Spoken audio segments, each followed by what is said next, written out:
Good evening, please have your seats. I'd like to start this very special session. I'm very, very excited and very honored to chair this very special session, which is in honor of the 80th anniversary of Professor Haggai Ben-Shammai, who is with us, the legendary president of the society, former legendary president of the society for many years. And I have to add a personal note. I'm especially excited because I always consider him my teacher and mentor, and he always has been and will always be a model for me for imitation as a real genuine scholar. And I really wish him many more years of productive and fruitful research. And we'll start with a few words by Dr. Miriam Goldstein. She has already been introduced this morning. So, Miriam, please take your place. When I arrived here yesterday, after a rather difficult trip, which some of you are aware of, I felt so sentimental looking at this audience, looking at the people who are here. I feel like I am here with my brain, but also with my heart and my soul. I've literally grown up, I think, with this community, and the people here, you are one of my real homes academically, so it's very meaningful to be here. I am pleased to have the honor to speak about Professor Haggai Ben-Shammai in the company of his colleagues, his friends, his admirers, and his family. Professor Ben-Shammai has demonstrated a rare combination of achievements during his academic career, including, first and foremost, invaluable and foundational contributions to his areas of research. But in addition to this, the founding and leading of numerous research projects and teams, as well as the faithful and inspired execution of roles of leadership over the past 5 decades at the Hebrew University of Jerusalem, as well as at other significant national and international entities. In the following words, I will briefly discuss these contributions, and I will add my personal word, something that I can't leave out. Professor Ben-Shammai and Bitya, please forgive me that I'm speaking your praise in front of you. Nagid shezeh miktzatov shel shikrachem. Number 1, invaluable individual contributions to research. Professor Ben-Shammai's research has changed the face of the fields in which he has worked over the past nearly 60 years, and he is without a doubt the single most important researcher of the field of Judaeo-Arabic studies in our generation. Professor Ben-Shammai has devoted himself to the study of Saadia Gaon, the 10th century Jewish leader who pioneered the composition of Bible commentary as we know it, as well as composing one of the first works of Jewish theology. Professor Ben-Shammai has devoted more than 30 articles to Saadia's exegetical and theological compositions, revealing Saadia as a truly revolutionary Jewish leader who took on the challenge of composing in Arabic in order to address an increasingly cosmopolitan Jewish community who were conversant with all contemporaneous trends in Arabic literature. He's currently at work on the editing and translation of a formerly unknown work of Saadia's, the Eser she wrote, a Judeo-Arabic commentary on 10 of the genre of Psalms found in the Bible, as well as Saadia's commentary on the first half of the book of Exodus. Also in the field of Judeo-Arabic, Ben-Shammai is the undisputed world expert in the study of early and medieval Karaism. The prolific Karaite community of Jerusalem, as is well known to you, left an indelible stamp upon the literature of the Jewish people in their methodical and pioneering approaches to the Bible. Professor Ben-Shammai devoted his doctoral thesis to 2 leading Karaite scholars, the Baghdadi Yaqub al-Kirkasani and the Jerusalemite Yefet ben Eli, and in ensuing years, as also well known to you, has devoted some 40 articles to a wide variety of aspects of early and medieval Karaism. Professor Ben-Shammai's research on Judeo-Arabic thought and literature is, as this audience well knows, based on the most careful philological study of texts, combined with a broad-ranging understanding of the Jewish, Arabic, and Islamic background of the text examined. His research in these 2 fields has literally laid the foundation for both. Research projects. Professor Ben-Shammai has created sea change in the field of Judeo-Arabic via large-scale research projects he has founded and led over the past 3 decades. In the early 1990s, he founded the Center for the Study of Judeo-Arabic Literature and Culture at the Ben-Zvi Institute. Via this center, together with the National Library of Israel, Ben-Shammai spearheaded a project to photograph more than 10,000 manuscripts in Hebrew and Judeo-Arabic held by the Russian National Library. These manuscripts, in the Firkovich collection, with their wealth of information on the Jews of the East during their golden age, became available to the West in the 90s, and Professor Ben-Shammai wisely took up the opportunity to obtain microfilms of the manuscripts for Jerusalem institutions. After obtaining the microfilms, he, along with other Hebrew University faculty, as well as Ben-Zvi Institute researchers, created a team of student researchers who worked for more than 15 years to catalog the manuscripts that had been filmed. Via this project, not only was a significant section of the Russian manuscripts cataloged, a new generation of scholars of Judeo-Arabic was trained, and many of those who were active in the cataloging project are now members of institutions in Israel as well as abroad. Ben-Shammai has also been a key figure in the Friedberg-Geniza project, which is currently the largest project worldwide in the field of Jewish studies. This project makes available digitized high-resolution images of Jewish manuscripts on a free website for all, researchers and lay people alike. Professor Ben-Shammai has accompanied this project since its inception and is one of the members of its steering committee. His broad knowledge, his keen institutional view, his international connections, and his kind personality have been instrumental to the success of this important project. Academic leadership. Professor Ben-Shammai has contributed generously of himself to numerous institutions via demanding and time-consuming positions of leadership and administration. He has carried out these posts both with skill and with grace. I will cite here a number of them. Let us begin with service as the second president of the Society for Judeo-Arabic Studies, a position which he fulfilled for 15 years, during which he organized 7 biannual conferences and published 4 edited volumes with colleagues. He also had a significant role in the 13 years previous to that and the previous volumes prior to his taking up leadership in 1997. It's very important to say that. I think all of us realize that. I'll also note that the main instigator of the biannual tradition, that there is a Society for Judeo-Arabic Studies conference every 2 years, and that it moves between Israel and abroad, is the instigation of Professor Ben-Shammai. And this has increased the visibility of the society throughout Europe and the United States. During his time as president, Professor Ben-Shammai attracted many new members to our group, including numerous talented beginning researchers, and I think we have some of them here with us today also. Professor Ben-Shammai served as head of the Ben-Zvi Institute for the Study of Jewish Communities in the East for 2 terms. He served as the academic head of the National Library, also for 2 terms. He was head of the Asia-Africa Institute of the Hebrew University. He has been editor of numerous journals, including Katedra, Gimzekedem, and Sfulot. And last and certainly not least, Professor Ben-Shammai has trained dozens of students who wrote MA and PhD dissertations under his guidance, many of whom continued their path to academic positions in Israel and abroad. In summary, Professor Ben-Shammai possesses a rare combination of erudition, leadership, and vision. And via these, he has contributed invaluable contributions to his major field of research, medieval Judeo-Arabic studies. His vision, as demonstrated both in his scholarship on the medieval Jewish landscape, as well as regarding modern-day research needs, have created entire fields of research and peopled them with able researchers to join him and continue in his path. These notable academic and administrative skills are complemented and furthered by Ben-Shammai's personality, a generosity of spirit, charisma, wit. I think need say no more about Ben-Shammai's personality for those here.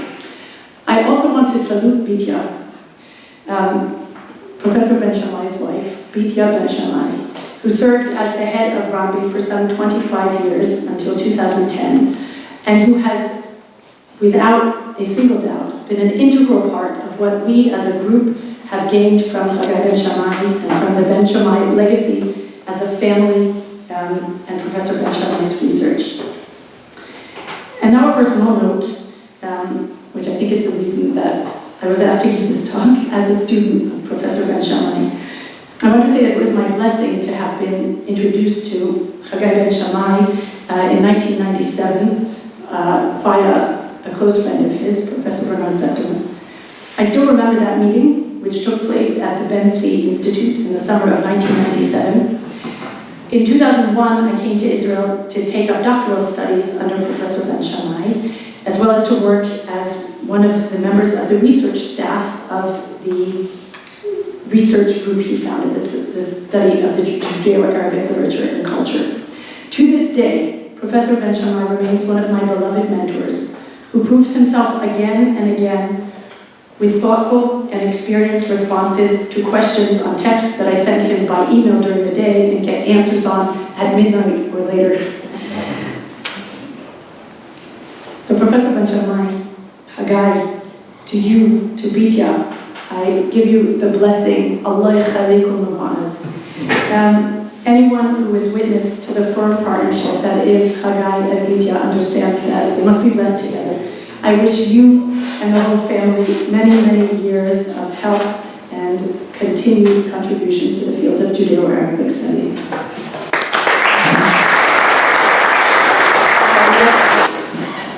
Actually, our keynote speech, today's keynote speech, will be given by a very distinguished disciple of Haggai, Professor Stroumsa.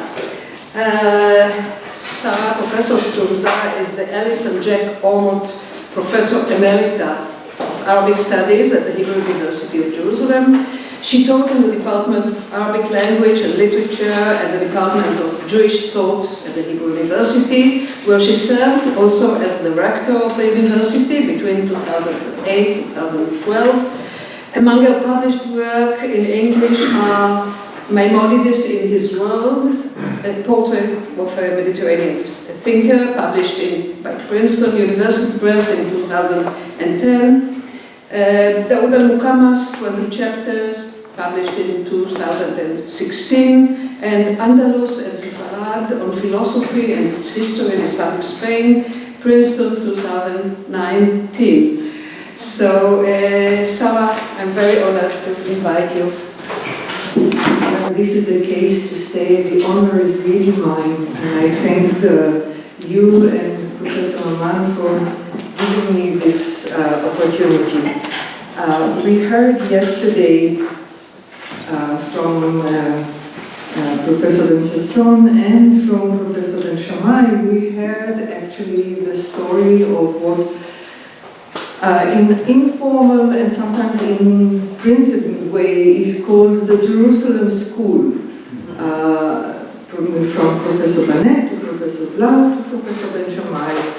And one of the characteristics of the school is to have master and disciple. Now, Professor Ben-Shammai, Haggai, never posed or poses as the master, and nevertheless, or perhaps because of that, he is an admired teacher and a very loved mentor by all his students. From what Miriam said, tempts me to begin to tell stories, but I will not do it. I will just say that this is an opportunity to thank Haggai from the bottom of my heart, and to thank Bitya for holding my hand when I needed it. Because of the Jerusalem School, the so-called Jerusalem School, I don't know if it's a school or not, I thought I would like to speak of Jewish philosophical schools in the medieval Islamicate world. As students of Judeo-Arabic culture, and for that matter, as students of any culture, we strive to put some order in the vast amount of names, events, dates, doctrines, manuscripts, and other details we encounter as we approach the culture we study. The details available to us, as well as the masses of information hidden in the deplorable gaps in our knowledge or in Geniza manuscripts. In philosophical terms, we could say that we strive to move from the stage of tasawwur, the mere assertion of disjoint facts, to tasdeeq, the stage of being able to combine these facts to a true statement. This move allows us to connect the dots to lines, string isolated data together to a meaningful narrative, and attempt to see directions of development, at times even to suggest causality.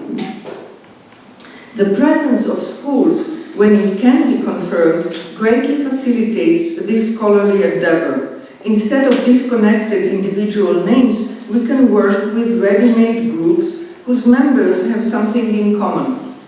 What Robert Wilken says about early Christian thought holds true for other fields too, and I quote, "The notion of school is one of those elementary tools, the hammer or the saw, with which the historian constructs the edifice of the great movement of thought."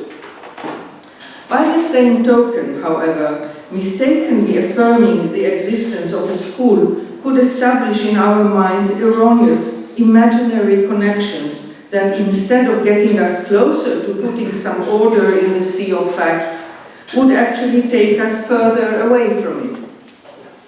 As an example, one could mention here the so-called school of Pseudo-Empedocles, which dominated the study of Andalusian philosophy for over a century, and which Joseph van Es has rightly described as a phantom.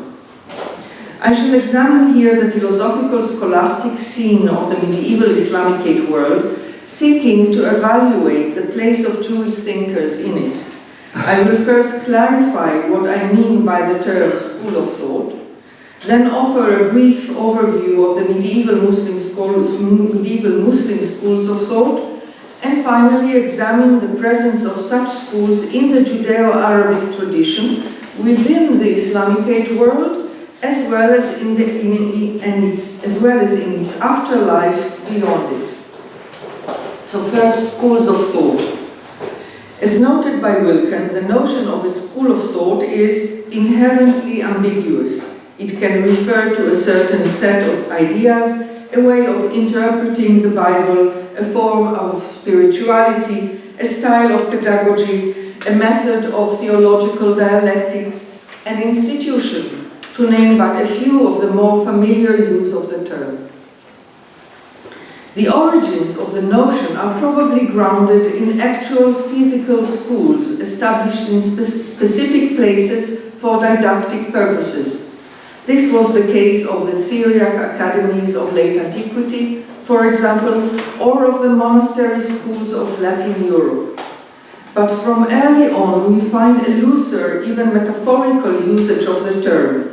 In late antique Alexandria, for example, the term applied to free association of students under the guidance and direction of a sage in a relation best described as master and disciple.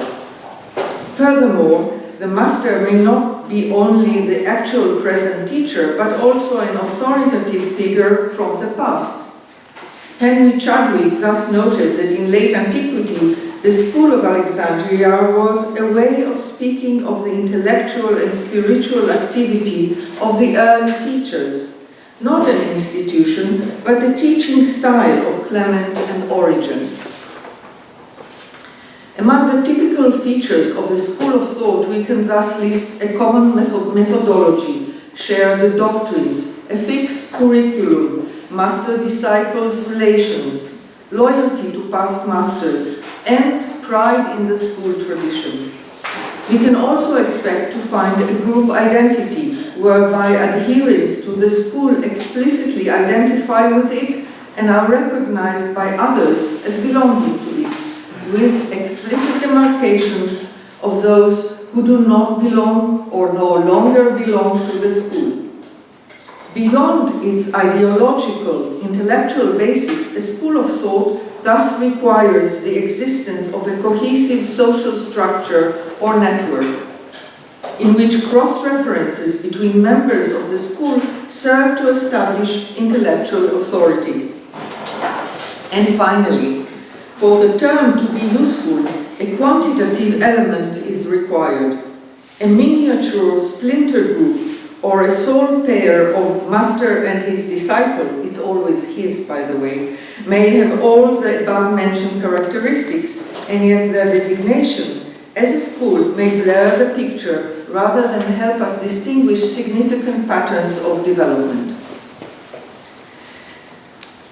So, let me move to the Islamic schools of thought.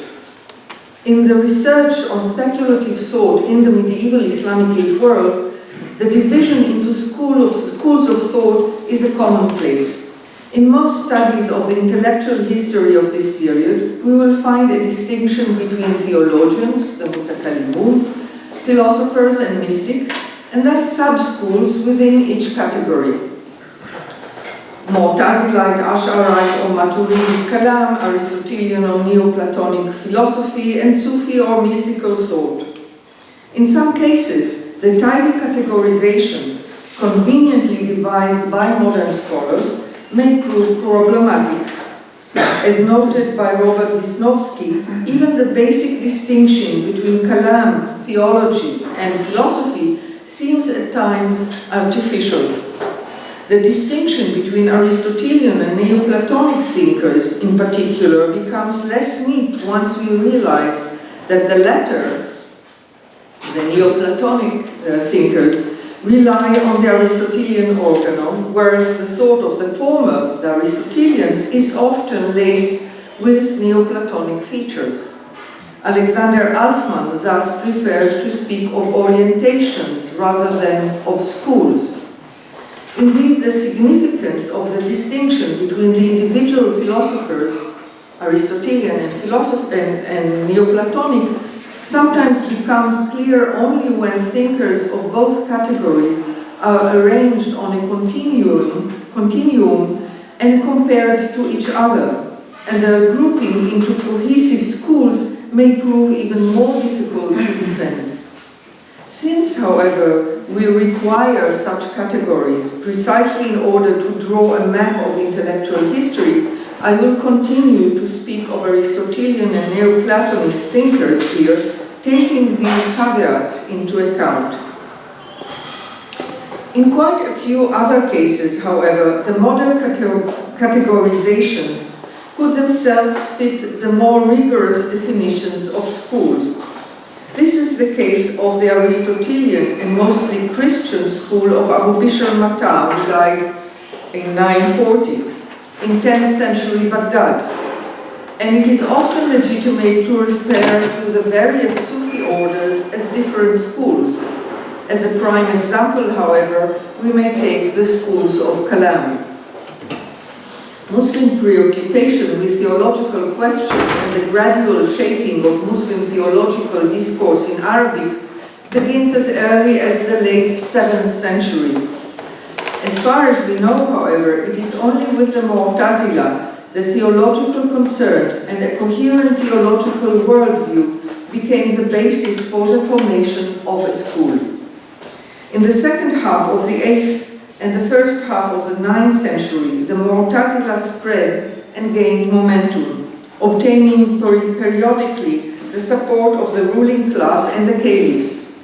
During this time, the Mu'tazila's theological basis evolved to form a sophisticated theological system, and it acquired more pronounced characteristics of a proper school with typical doctrines, a school tradition of learning, recognizable master-disciples lineages, as well as the presence of inner school splits and factions. In all its factions, the Mu'tazila, which attracted Sunni as well as Shi'i theologians, was a Muslim school of thought, endeavoring to offer a rational understanding of the traditional, primarily Quranic teachings of Islam, and its institutional and social structures reinforced its Muslim character.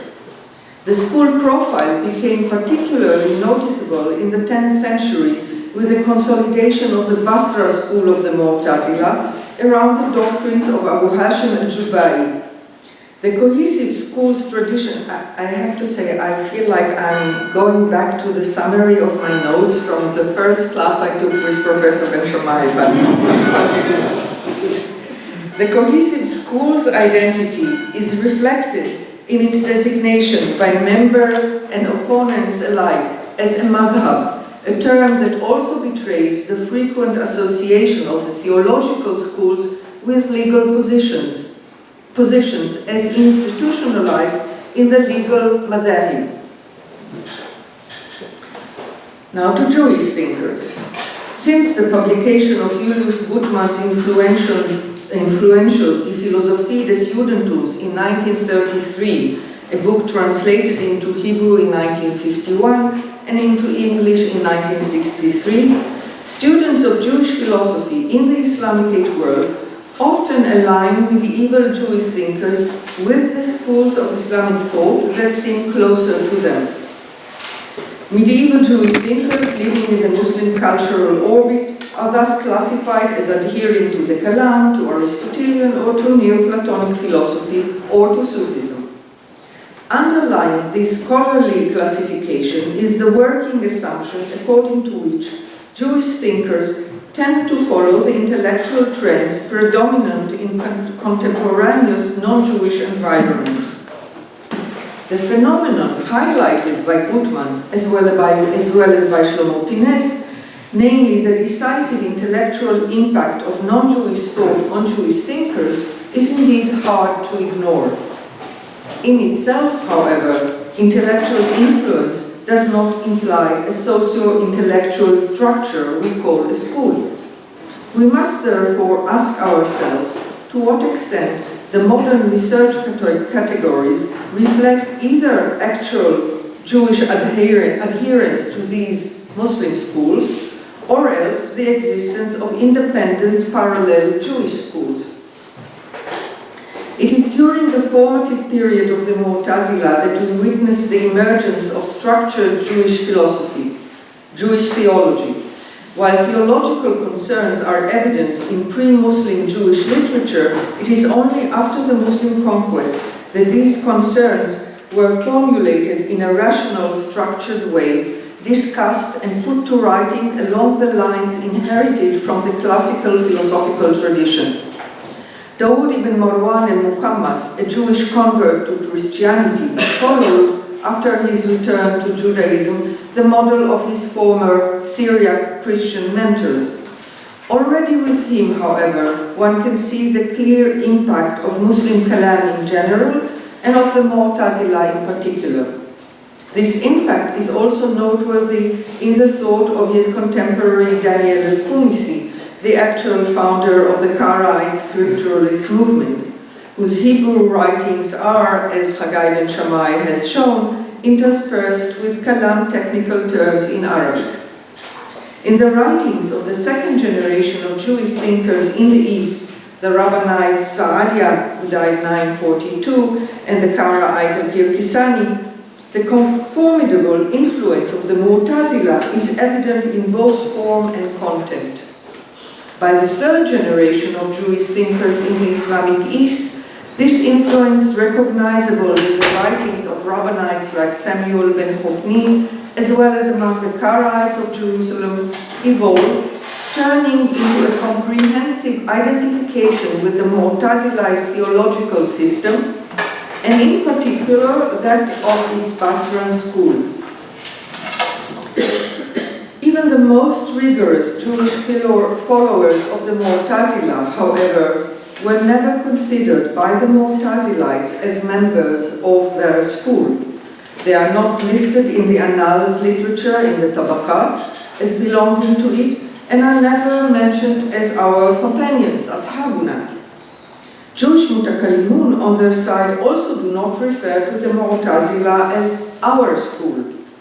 Even when they mention the school's masters, shuyukh, including their own contemporaries, and quote from their works, they never blunder to call them our masters. What we see instead is both a thoroughgoing adoption of Mu'tazilite methodology and principles, and its adaptation to Judaism. When Jewish thinkers espouse Mu'tazilite doctrines, The proof texts are, of course, biblical rather than Quranic, and some typically Muslim concerns are only marginal in Jewish Kalam works. Another example of the ambiguous relations of Jews with the Muslim school that served as their model is apparent regarding Jewish thinkers who came under the influence of Sufism. In 12th century Egypt, Maimonides' descendants were drawn to Sufism. Abraham Maimonides did not hesitate to applaud the contemporary Muslim Sufis as a model for imitation, and we heard more about this morning, extolling them as the Prophet's real disciples, unfortunately. Although his ritual reforms inspired by Sufi practices were short-lived, the writings of Abraham's descendants testify to the continued impact of Sufism, as do the fragments of Muslim Sufi works found in the Cairo Geniza. Neither Abraham Maimonides nor his descendants, however, called themselves Jewish Sufis, let alone joined any of the Muslim Sufi groups. Nathan Hofer is therefore right in presenting the Egyptian Jewish pieties as subaltern Sufis. A third example of these ambiguous relations is Maimonides, who did not only adhere to the principles of Aristotelian philosophy in its Arabic garb, the Falsafa, but explicitly expressed his identification with the legacy of the Aristotelian philosophy in general, and with his contemporaries, Andalusian Aristotelians like Ibn Bajjah and Averroes in particular. Nevertheless, the fact that his most philosophical work, The Guide for the Perplexed, was composed in Egypt is emblematic, unintentionally of course, of his personal distance from the school of his choice. As I've argued elsewhere, philosophers were particularly apt to ignore religious boundaries, forming a virtual republic of letters. And yet in social terms, even an avowed Aristotelian like Maimonides belonged to the Muslim school only as a subaltern. In the absence of the option to join the Muslim school of choice, one would expect that the commitment of Jewish thinkers to the intellectual agenda of these schools would lead them to establish their own parallel schools. This seems indeed to have been the case with some of the Jewish mutakallimun. Among Rabbanites thoroughly influenced by the Mu'tazila, we can see some of the social networking typical of schools where Mu'tazilite ideas are carried by people belonging to the same social class and even to the same families. The temptation to speak of a Gaonic Mu'tazilite school becomes greater when Mu'tazilite ideas enter the yeshivot, first with Saadia and then more firmly with Samuel ben Chofni, and thus become anchored in their localized institutional structure. It is therefore all the more surprising to note the absence, or at least the little exhibition, of a philosophical school consciousness. And I stress philosophical school. The role played by Saadia in legitimizing rational discussion among Jews, as well as his enormous impact in introducing Kalam patterns of thought into the Rabbinite Babylonian strongholds, are undeniable. His Rabbinite successors, however, whose thought was to a large extent shaped by his, do not treat him as their master in theology. They may cite him just as they may rely on Muslim contemporaries or debate with him. They do not, however, treat him, or for that matter, each other, as a philosophical authority, nor is there a sense of a specific school tradition of Rabbinite Kalam. Karaites, on the other hand, did establish what Ben-Shammai has rightly described as a school of Jewish Kalam, or a Jewish version of the Basran school of the Mu'tazila. In the Karaite center established in Jerusalem already in the 10th century, scholars like Yusuf al-Basir, Yafet ben Eli, Yusuf ibn Nuh, Abu Faraj Harun, or Yeshua ben Yehuda, to name but a few prominent examples, adopted Mu'tazilite principles and followed closely the developments of the contemporary Mu'tazila. In addition to its localized grounding, crystallized especially after the organization of the Jerusalemite scholars around Yusuf ibn Nur's study compound, the center had other essential school characteristics, such as master-disciple relations, where the student's qualifications and authority are confirmed by the record of the teachers with whom he had studied and a general awareness of a school tradition. We should note, however, that when these Karaite followers of the Mu'tazila speak of the madhab, their school, it is in reference to the Karaite madhab. When Yusuf al-Basir mentions the reputation that Samuel ben Khofni had among Karaites, he also makes a point of noting his own disappointment after meeting him in person. As a Karaite, his dispute with the Rabbanites was thus translated also into derision of the Gaon's competence as a mutakallim. He mentions him and polemicizes with him, just as he cites Muslim Mu'tazilites. But the Rabbanites, like the Muslims, would definitely not be counted as followers of his own madhab. Mutatis mutandis, the Karaite Jerusalem school can be said to resemble the Syriac academies, or for that matter, the Aristotelian Christian school of Baghdad, where religious identity played a decisive role in the crystallization of a cohesive school of thought. The Jerusalem Karaite school of exegesis is probably the most prominent and perhaps even the only case of a full-fledged, stable school of thought among Jewish thinkers in this period. Nevertheless, let me go briefly over other candidates for the Jewish school of thought in this period. As mentioned above, Egyptian Jewish pietists were inspired by Muslim Sufis in both theory and practice. Maimonides' descendants, who were at the heart of this development, also present a rare case of a Jewish leading dynasty, we heard about that, where 5 successive generations held the administrative as well as the spiritual leadership of the community. Several of them wrote books in the Sufi vein, and they had followers maintaining master-disciple relations. These pietists can surely be described as forming a movement. In terms of stability, scope, and originality, describing them as a full-fledged school of thought, however, may go too far, and the jury, to my mind, is still out. In 10th century North Africa, Neoplatonism was gradually adopted by the Fatimid Ismailis.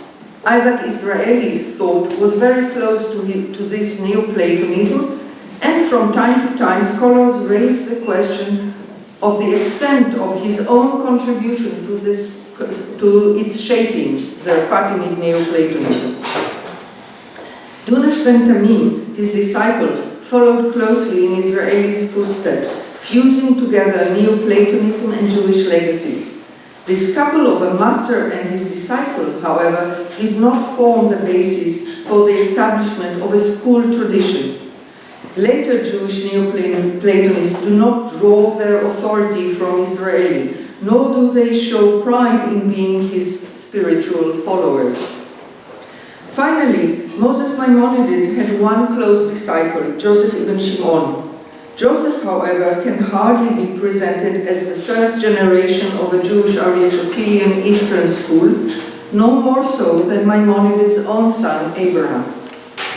It thus seems that, with the noted exception of the Karaite Mutakallimun, Jewish philosophers tended to remain freelancers. The primary philosophical frame of reference is not previous Jewish thinkers of the same coloring.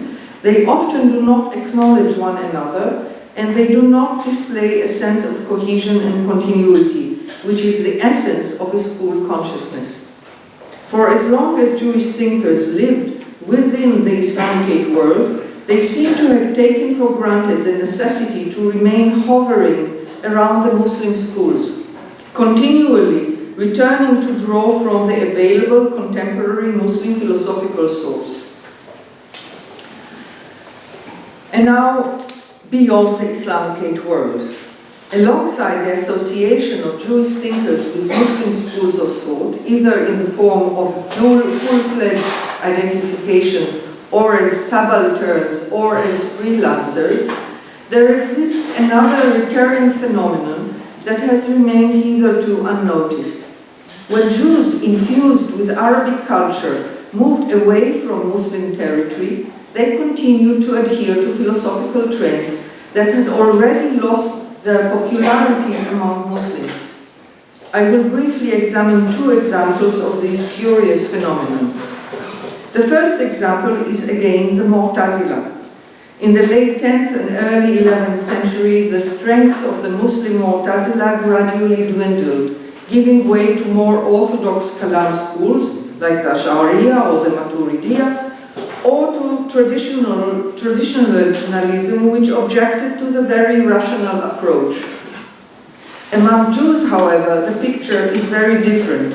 Mu'tazilite theology has remained the basis of Karaite doctrine until the present day. The continuity of the Mu'tazili tradition among Karaites is therefore obvious, and I will skip the Rabbanite picture, which is more complex. The second example regards the establishment of Jewish schools of philosophy in the Maimonidean or Averroist tradition in Christian Europe, and especially in Spain, in southern France, and somewhat differently in Italy. From the 11th century onwards, a significant part of the task of transmitting Arabic philosophy to Latin was carried out by Jews or with Jews, many of whom found refuge from Almoravid and Almohad persecution in Christian territory, and some of whom had converted to Christianity. In the 16th century, Arabic manuscripts were systematically destroyed by the Spanish church authorities. Jews living in the urban centers in Christian Spain, however, had uninterrupted access to philosophical manuscripts in Arabic, written in either Arabic or Hebrew characters, which they continued to study. The evidence of a 15th century opponent to the philosophical tradition who scorns the secular schools, Yeshivot Chochmot Chitzoniyot, is confirmed by these manuscripts, testifying to the existence of a Jewish philosophical scholastic tradition. When Jews interested in philosophy were cut off from the Muslim source of inspiration, they were no longer able to refuel their scholarly tradition at the source.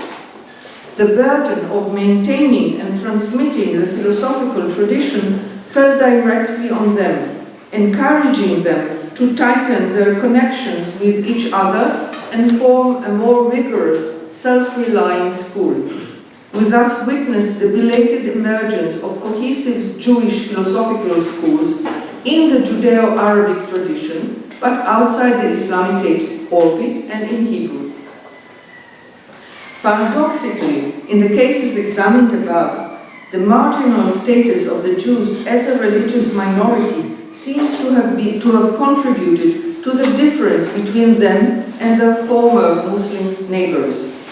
Jews were not affected by the Muslim orthodoxy that ousted the Mu'tazila, and when the Spanish church destroyed Arabic books, Arabic manuscripts in Hebrew characters could apparently pass under the censor's radar. The cases adduced here are but examples of the broader phenomenon which finds the Jews functioning as custodians of scientific and philosophical books.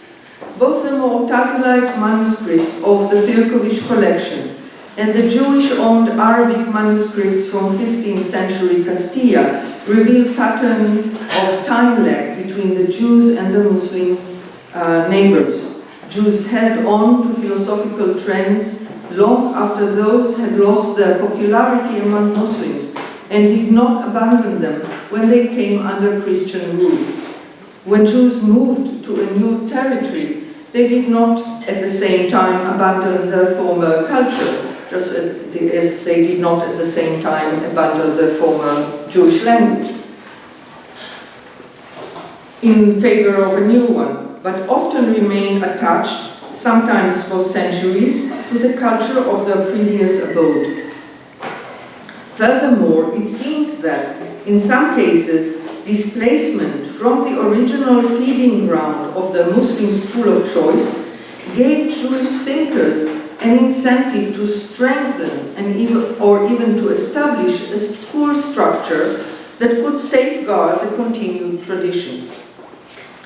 For the historian of speculative thought in the world of Islam, what I call the Jewish time lag is as significant as the initial integration of Jews within the Islamicate cultural world. Both the integration and the time lag broaden the scope of available evidence regarding the diffusion of philosophical trends, while the first, the initial integration, complements the material regarding the Islamic philosophical movements with additional contemporary Jewish evidence. The second, the time lag, allows the Islamic movement's extended survival and afterlife of sorts, as in a time capsule. As we trace the rise and fall of Muslim philosophical schools, the longer shelf life of the Jewish branches is or should become an integral part of their story. I attempted here to trace broad directions of these developments and to identify the patterns that emerge when we connect the dots of presently available data. Obviously, the patterns I described are only those sketched by the bolder lines as they stand out in the present picture. In other contexts, the more faded, less noticeable lines that capture apparently marginal phenomena are as important. And what they teach us may be at least as significant as the quantitatively major ones. And needless to say, these patterns may drastically change with the constantly emerging new discoveries of relevant material. Thank you.